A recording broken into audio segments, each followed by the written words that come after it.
Yo, what's going on, y'all? It's Cone back here again today with another video, and today I'm going to give you one breakout candidate for every single NBA team going into next season.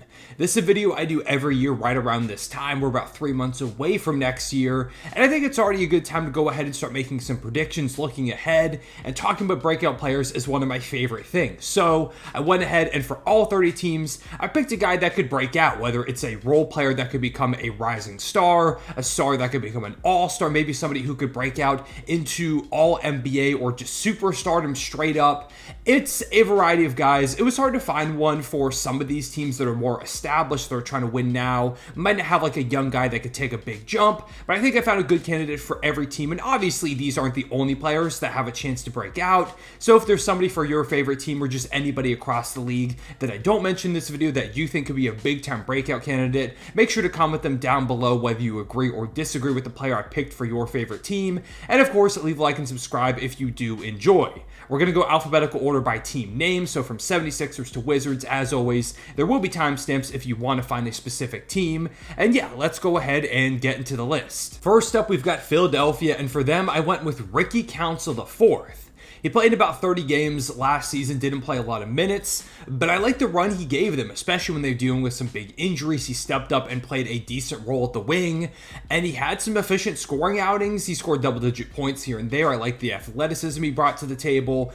I just thought he was a really fun player during kind of a dark part of last year's Sixers season when they were really injured as a squad. And then coming into this summer league, he really showed out. I know against the Thunder, he had like a 19-point fourth quarter. He was hitting step-back threes. He was doing that against basically anybody who he faced off against, whether it was the Utah Summer League or the Vegas one. Ricky Council was really impressive. And as you take a look at the Sixers team, if there's one weakness in their depth, it's kind of at that forward, whether it's that 3 or that 4 spot.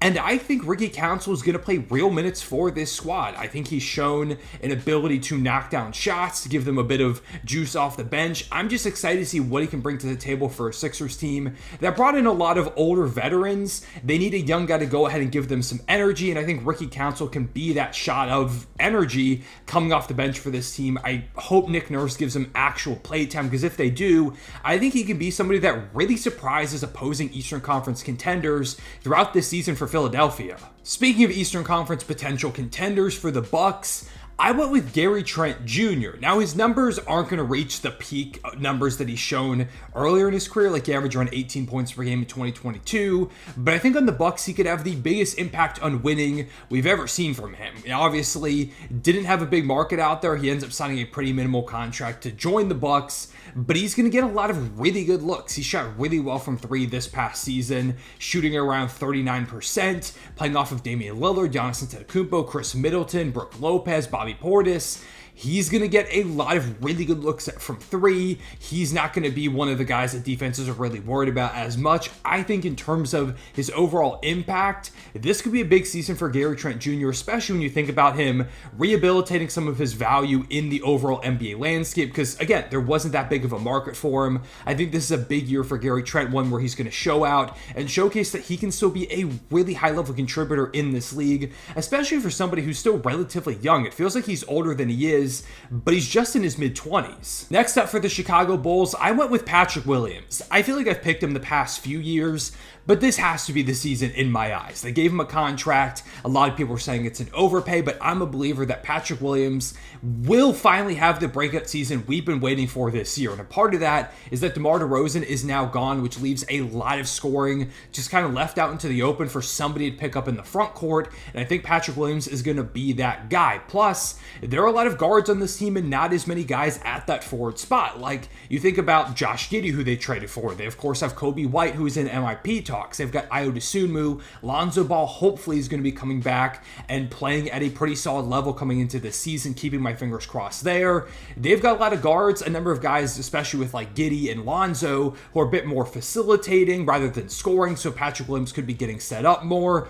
I just hope this is the year where they really give him the keys, tell him to go out there and just make things happen happen. They're trying to be bad this season. They're heading towards a youth movement, and I'm hoping that a Patrick Williams breakout is at the center of it. I know we've been waiting for it for a while, but I truly believe this is the season where it happens. I'm holding on to my Patrick Williams stock for the moment. For the Cleveland Cavaliers, I'm going to go with another guy who I've been looking to have that big breakout for the past couple of seasons, and that's Evan Mobley. Now, Mobley's had a great start to his career. He was top 3 in DPOY voting last season. This past year, his efficiency was better than ever. He was hitting around 37% of his threes. Wasn't shooting a lot of them, but that's a good sign if you ask me. Showed some offensive development, and defensively, he was still really good. Now, he didn't make an all-defensive team because he missed a lot of the season with injury. He was on and off the court, but when he played, Evan Mobley was really good, and still, again, very young, just going into his 4th season in the NBA.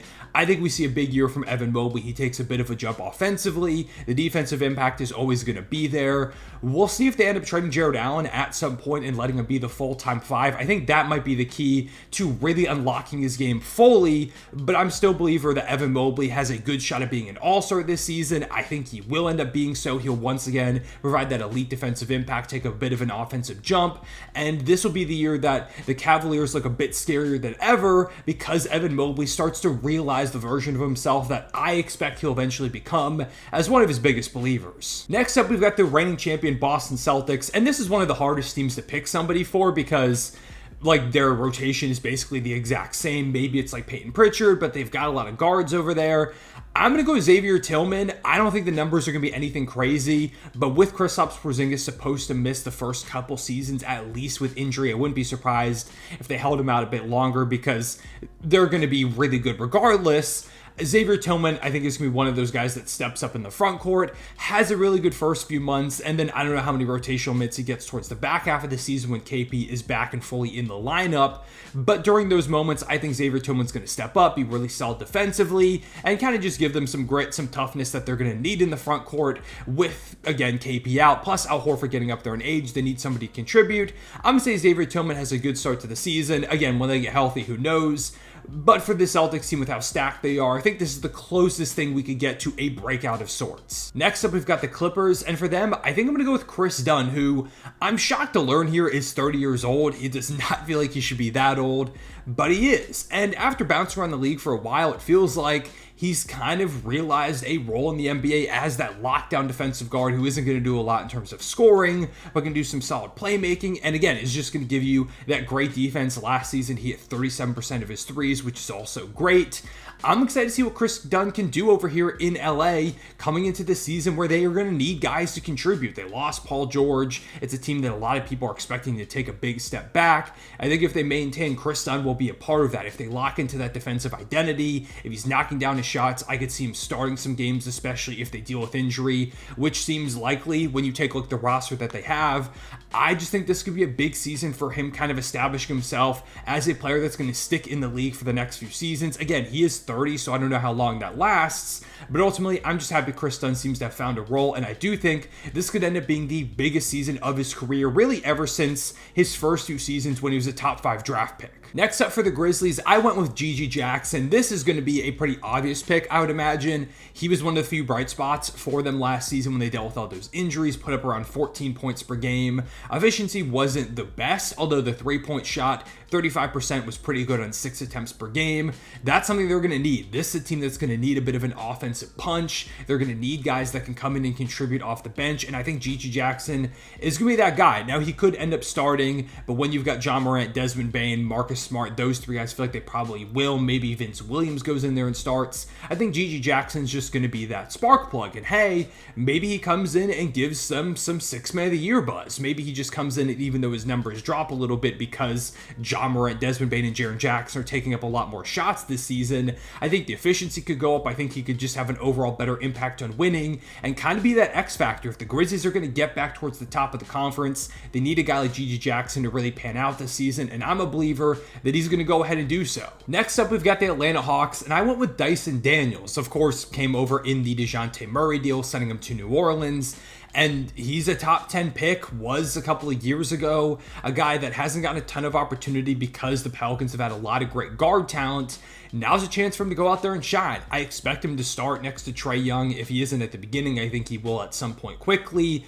And he hasn't played alongside an offensive talent like Trae before. Trae is a walking high-level offense by himself, whether it's the playmaking, it's the scoring. I think Dyson's going to continue to showcase that elite defense he brings to the table in a bigger role. And also, if he can start to knock down some outside shots more consistently and play well off ball next to Trae, he could be an ideal guard for Trae Young to play alongside going forward. So I'm excited to see him in this expanded role. Again, I'm hopeful that he starts, and I'm really buying into some Dyson Daniels stock this season. For the Miami Heat, I went ahead and went with Nikola Jovic. He feels like a natural fit to break out if somebody's going to for this Heat squad. They've got a lot of established talent around him. I think he probably will end up starting for this team. He started when he was healthy a majority of last season, although only played 46 games. Health has been a problem for him through his first couple years in the league, but I'm hopeful that he can stay on the court, and if he can, he's a guy that last season shot around 40% from deep. They're going to need that shooting. They're going to need somebody with his size out there as well, and I think for this Heat squad in general, if they want to take the next step, they just need guys to make jumps if they're not going to bring in some big outside acquisition.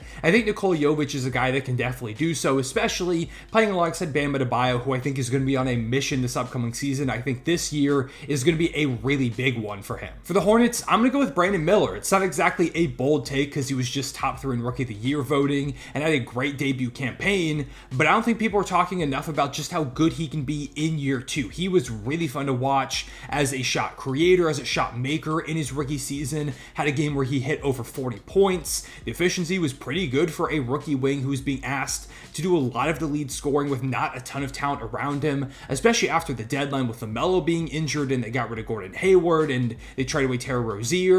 If LaMelo can stay on the court this season and be that playmaker to set him up for some easier looks, take some of that pressure off him scoring-wise as well, Brandon Miller could be in for a really efficient, over 20-point per game campaign where he also makes some strides on the defensive end. I am buying a ton of Brandon Miller stock. I think he's going to be fantastic. And beyond like the top 8 teams in the East, it's pretty wide open. The Hornets, I think, are a sneaky team to make a potential play-in run. And hey, maybe if they get hot at the right time, they could make their way into the playoffs. And if they're going to defy some people's expectations, I think Brandon Miller is going to be a big part of that. I'm really envisioning a massive season for him. I don't think he's going to end up quite as an all-star, but I wouldn't be surprised if he got some buzz throughout the season. Buzz, Hornets, pun not intended, especially if Charlotte is a bit better than people are expecting. For the Utah Jazz, I'm going to go with Keontae George. I was a big fan of his going into last season, had some really good games. It was an up and down rookie campaign as the Jazz were kind of teetering between pushing for a play-in spot, but also going for a top 10 pick. This season, I'm hopefully he's going to be the starting point guard for this squad in the backcourt next to Colin Sexton.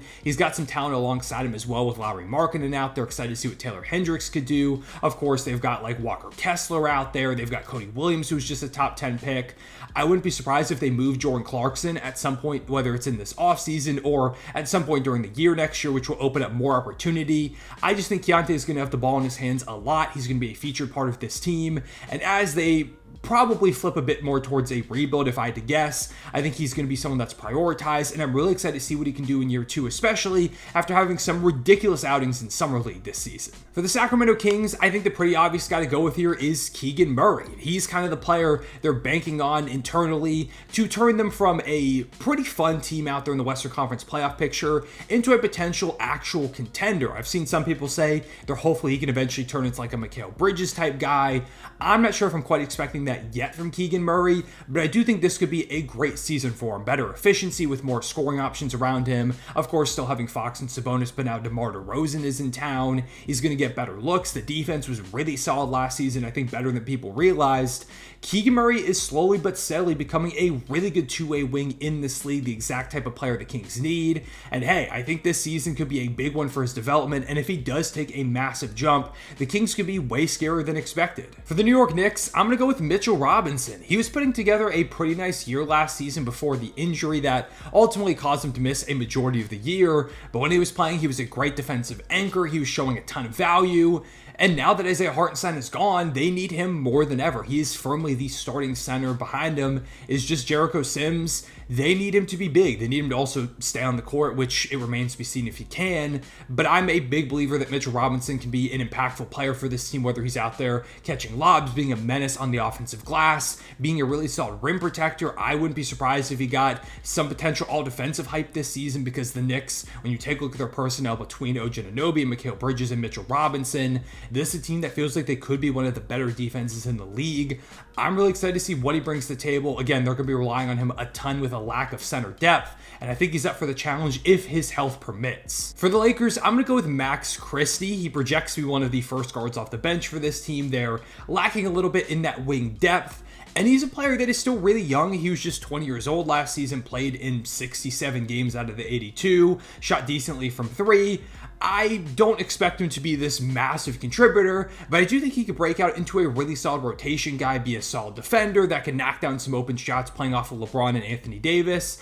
I'm still a believer in Max Christie. I'm excited to see what he can do this season, and if he can up that three-point percentage and be a bit of a reliable threat, that would be a big boost to this Lakers team, and he is one of the few young players on this team that it feels like still has some real potential in the tank. For the Magic, I'm going to go with Franz Wagner. He had a pretty solid year this past season. Defensively, he was a monster. Offensively, averaged more points per game than ever, but he didn't quite have the all-star leap some people were expecting. He was a popular MIP pick.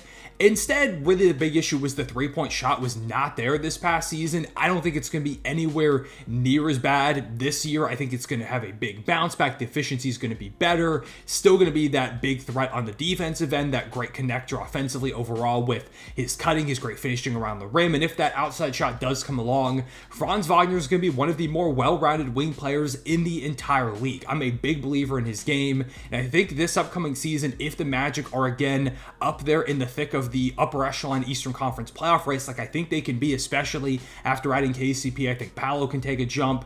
I wouldn't be surprised if we see not only Paolo, but also Franz Wagner as all-stars for this Magic team. I think he's got that shot, and I do still see him as a bit of a sneaky MIP pick for this upcoming season. For the Mavericks, I'm going to go with Derek Lively. He already had a big impact as a rookie on a finals team, which is crazy in its own right, but I think year two could be even better. Of course, still going to be playing alongside Luka and Kyrie, who are going to set him up for a lot of lobs, some great looks around the rim. That chemistry is only going to get better and better, and he's going to have a lot more looks probably down low now that Klay Thompson's out there patrolling the perimeter, giving a threat that they can't really leave open in the corner. So that's somebody that is going to take some of the pressure off of Derek Lively as that vertical threat, as that release valve down low. The defense was really solid. I think it's going to be better now having a year under his belt in the NBA.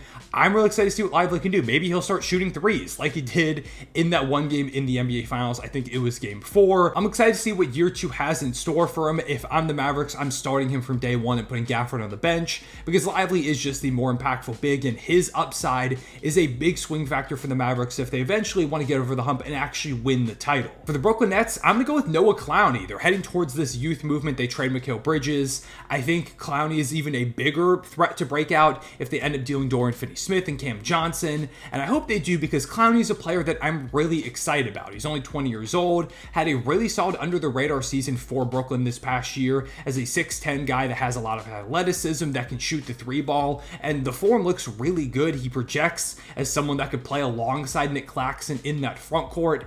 I'm excited about his development. He's one of the players I want to see get the ball a ton, just be given free reign to explore his game, make mistakes. You know, the Nets are probably going after Cooper Flagg this season as that top draft pick. I wouldn't be surprised if they end up in that position, but along the way, look for Noah Clowney to have some really good games, create some fun highlights, and that's a player to definitely keep an eye on heading into the next era of the Brooklyn Nets. For the Denver Nuggets, I'm going to go with Christian Braun. I think he makes the most sense. Of course, is going to be asked to start in KCP's spot now that he left for Orlando, and it's a big ask. They're going to need him to knock down three-point shots at a higher clip than he has been doing so far throughout his career. They're going to need him to defend at a higher level. They need him to be that new glue guy at the shooting guard position, and if he can do so, the Denver Nuggets are again going to be a threat. If he doesn't quite contribute that way, it gets a little bit scary for them, and I talked about a lot of this in a video I just dropped on the Denver Nuggets, but I do think that if anybody's going to break out in a big way and help the Nuggets exceed some people's expectations, it's going to be Christian Braun.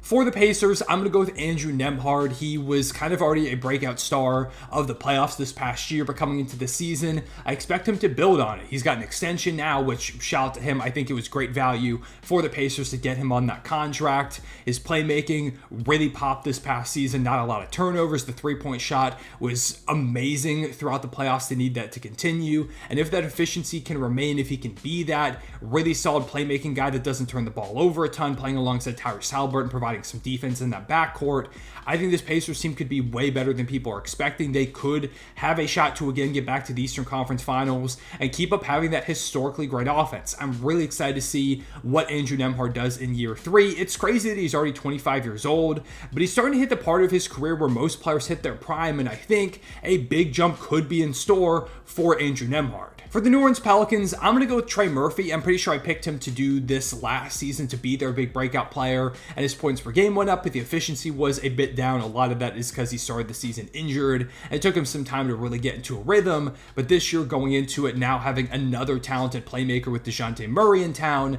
I think Trey Murphy could have a fantastic year. Their depth is a little bit thinner than it's been in the past. They need him to step up. They need him to provide that elite shooting, whether it's starting or coming off the bench. We're not quite sure what that lineup is going to look like. And I think this pick especially is true if Brandon Ingram does get traded. At this point, I'm not sure if he's going to be. I think they're probably just going to the season with B.I. on the roster. But if at any point Ingram gets traded and Trey Murphy gets a slot into that starting lineup, look for him to be a huge breakout threat playing alongside all those talented players. I think it's only a matter of time until he gets the opportunity to really break through for the Pelicans. For the Detroit Pistons, I'm going to go with Cade Cunningham. It might be a cop-out to pick a first overall pick going into his 4th season, but I don't care. I think too many people are low in Cade Cunningham and what the Pistons did this past season, saying that it was his fault.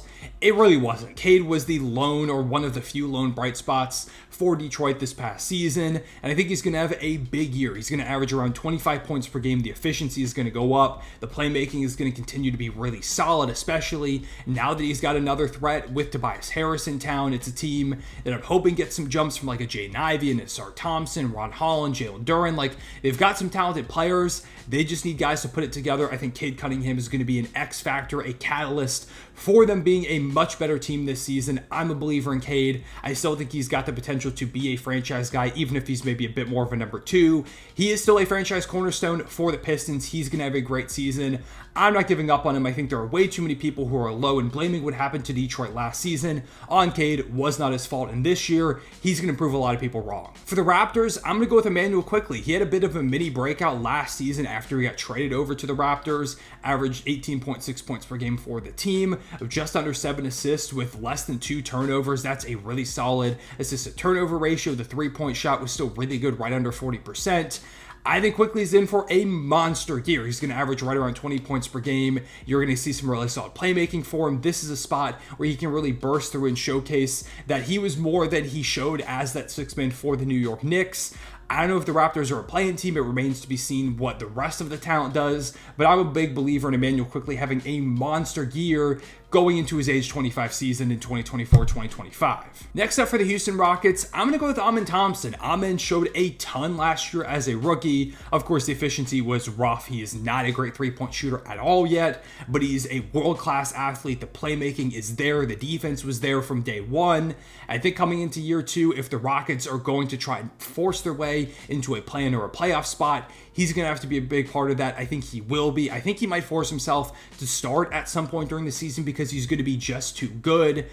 If the shot ever comes around, the league is in a lot of trouble. I don't know if it's quite going to happen here in year 2, but expect a lot more great dimes, a lot of crazy dunks and finishes using his elite athleticism. And as he learns to kind of control that pace a bit more, set up the offense, Amen Thompson is going to be a force in the league from day 1 this season. For the Spurs, I'm going to go with Devin Vassell. I feel like a lot of the talk surrounding Chris Paul joining the team has been about how much Wemby is going to benefit, and yeah, he's going to benefit a ton, but I think so will Devin Vassell. He's now going to have a playmaker that can set him up into his spot, somebody that he can play off of, and with Wemby getting more attention than ever, it's going to open the game up a ton for Devin Vassell to continue to be the high-level bucket getter on better efficiency than ever that he's been so far throughout his career. I'm excited to see what he can do with this Spurs team. Is a kind of a slept-on cog in that system, and he's a player that if the Spurs want to try and make their own push for a playing spot this season, they're going to need to really put it together, and I think he's got a shot to do it this season. For the Phoenix Suns, I'm going to go with Monte Morris. It's a bit of a weird pick, but the Suns are one of those teams that doesn't really have a lot of young players who are going to play in that rotation. He's going into his age 29 season, and I think this is a spot where he can really rebuild some of his value when you take a look across the league. Didn't have a lot of suitors coming into free agency. The Minnesota tenure didn't go the best. I think here in Phoenix, he's the exact type of player they need. Somebody who's going to take care of the ball, not turn it over, play, make it a high level, can be an efficient scorer, maybe average right around 10 points per game, and make a big impact on winning. I think he's one of the more underrated pickups this offseason, and I think over there in Phoenix, he can make a real difference, and again, kind of rehabilitate some of his value across the league, similar to what I talked about with like a Gary Trent Jr. Even if the numbers aren't the best of his career, this could be one of his more impactful seasons in terms of helping the team win. For my Oklahoma City Thunder, I'm going to go with Chet Holmgren. I think year 2 is going to be a ridiculous one for him. He was already ridiculous as a rookie. 16.5 points per game, 8 boards, 2.4 assists, over 2 blocks, while shooting 53% from the field and 37% from deep as a 7-footer. Like, he was already insane. But Chet Holmgren is going to hit another level this season. And I think a big part of that is having Isaiah Hartenstein now there to be that backup big. Chet this season had to play all 82 games. He had to be that rim protector every moment that he was out there. And you could see it really take a toll on him at the end of the season. His numbers dropped a little bit. His 3-point shot especially wasn't hitting quite the same because his legs were tired from, again, playing all 82 games and being that rim protector, one of the sole big men on the team. Now he's got a lot of help in Isaiah Hartenstein. He can play the 4 some, of course, alongside him. He can play the 5 still in that role. I think this Thunder team is poised to be one of the best defenses in the league. He's going to get D-boy hype if you ask me. He's at least going to be an all-defensive team. The efficiency is going to be better. I wouldn't be surprised if he averaged more points per game because those shots are going to fall more. He's been working on his game relentlessly. He's somebody who stays in the gym. I think Chet Holmgren is going to be a game-breaking player in year 2. He's going to get a lot more offensive responsibility. He's going to be asked to handle the ball a bit more now that a guy like Josh Giddey is gone. The Thunder need some more guys that are going to create shots. They're going to have the ball in their hands. I think Chet's one of those guys that gets more opportunities and thrives with it. And don't be surprised if Chet Holmgren is an all-star here in year 2 as a guy that's on all-defensive first team and is knocking down nearly 40% of his threes. For the Timberwolves, I'm going to go with Nickeil Alexander-Walker, another team that's a bit weird to pick, not a lot of room for breakouts with this squad, but I think Na is one of those players that can take a step forward. He shot right around 40% from 3 this past season, played all 82 games, lockdown defense, was a glue guy off the bench, and was integral to this team making a run to the Western Conference Finals. He was great for this squad, and I think he's going to have a better year. They're going to ask him to do a bit more now that Kyle Anderson is gone. They need somebody to step up and take some of those minutes, be a bit of a bigger factor off the bench in that wing position. I think Na is poised to do so, and he's again going to have a really impactful season that could see him have the best numbers of his career. For the Portland Trailblazers, I'm going to go Shaedon Sharpe. He was a pretty popular pick to be a big breakout guy last season, but dealt with a bunch of injury, only played 32 games, and it was a bit rough in those games. Just really couldn't find a rhythm with those injuries, keeping him on and off the court. This season, I think we see a much better, much more efficient version of Shaedon Sharpe, a guy who's going to come out there and really make some noise for Portland, establish himself as one of those core pieces going forward as they continue through their rebuild. This is a big year for Shaedon. I don't know if he's going to quite get MIP buzz because I don't think Portland's going to be very good, but he's a player that I think we're going to see the numbers really skyrocket. And again, I think the efficiency will be better, the overall impact, as he continues to develop into a potential star down the line. For the Warriors, I'm going to go with Brandin Podziemski, mainly because Klay Thompson is now gone. There is a hole there at the shooting guard position, and I would imagine Podziemski goes ahead and slots into that starting spot. He's going to give them some really solid scoring. He shot just under 40% from 3 this past season. I think he's ready for a bigger role, ready to contribute. He brought to the table some really pesky defense. He is a great charge taker, and I think he just plays really well off Steph Curry. I don't know if he's going to become an all-star someday like some people believe, but I do think that Brandin Podziemski has a clear path to being a really high-level contributor in the league for a long time, and if his rookie season was any indication, year 2 is going to be a really good one for him, and they're going to need that. They need a young player, whether it's him or Kuminga or somebody, to really step up if they want to be a playoff team this season, and I think Podziemski is a prime candidate to do so. Finally, for the Wizards, give me Bilal Coulibaly. He was one of my favorite players going into last year's draft. I really liked what he did in his rookie season. The efficiency was better than I expected. The defense was there from day one. I think going into year 2, they're going to give him a lot more opportunity. He's going to have a big role. He's only 20 years old. I've liked a lot of what I've seen from him in some of those exhibition games that Francis played leading into the Olympics. Bilal's going to be a really fun player, especially now that they trade away Denny Avdia. They need somebody to kind of step up and take on more of a responsibility in those wing minutes. I think Bilal is that guy guy, and don't be surprised when he's having a fantastic season and people are already starting to peg him as a future all-star for the Wizards going into year 2 because I am that big of a believer in his game. With all that being said, those are my breakout players for all 30 NBA teams. Comment down below, like I said earlier, if you like the pick for your favorite squad, who's somebody else that you think could be a big breakout candidate, and who's your early MIP pick. It's hard to project quite right now because, of course, there still could be some movement throughout the offseason. The offseason has really kind of just begun.